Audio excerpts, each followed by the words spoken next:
Good morning and beautiful day to all of you. My name is Sanjay. I am the director of Sanjay English Academy. आज मैं discuss करूंगा 6th class का chapter भारतीय इतिहास का अध्ययन।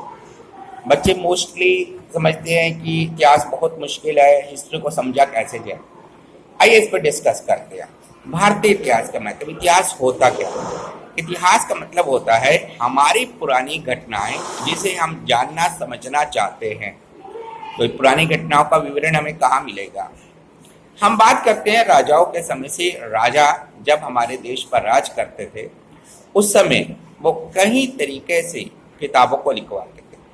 अब उस समय कागज का प्रचलन तो नहीं था, तो उस समय भोजपत्रों पर किताबों को लिखा जाता था। इन किताबों को लिखने के लिए विद्वान होते थे जो कि राजा के दरबार में रहते थे और राजा के राज्य के विषय में लिखते थे। इतिहास की जानकारी हमारी कई चीज़ों पर निर्भर करती है।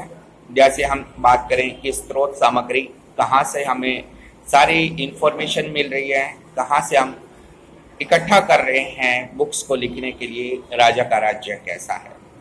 इतिहासकार द्वारा अतीत की तर्कसंगत जांच पड़ताल करना, कि जो हमारे इतिहासकार हैं जिन्होंने इतिहास पढ़ा, इतिहास के बारे में जाना, उसके बारे में विषय में लिखा, तो उन सबको उन्होंने किताब में लिखा, तो हमें वहां से एक इंफॉर्मेशन, सूचना प्राप्त होती है।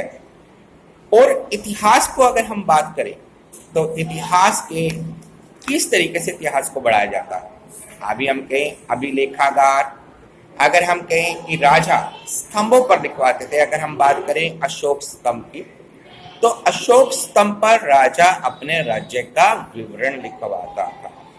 तो बच्चों को ये समझना है कि जो भी चीज़ हम इतिहास में पढ़ते हैं बेटा, ये भी इंटरेस्टिंग होता है। आप राजाओं के बारे में जानें, हमारे देश के राजा कौन थे, जैसे चंद्रगुप्त मौर्य हो गया, अशोका हो गया, इनका राज्य कैसे था। तभी आप इस विषय को और अधिक रोचक विषय को जान पाएंगे।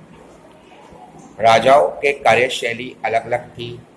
अलग अलग प्रकार के राजा हुए हमारे देश में जिन्होंने देश के कल्याण के लिए बहुत अधिक कार्य किया।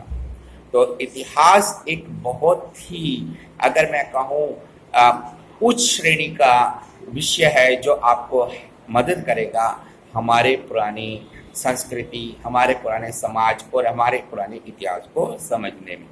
ऐसे ही अच्छे टॉपिक्स लेकर मैं आपके पास दोबारा आऊँगा। धन्यवाद।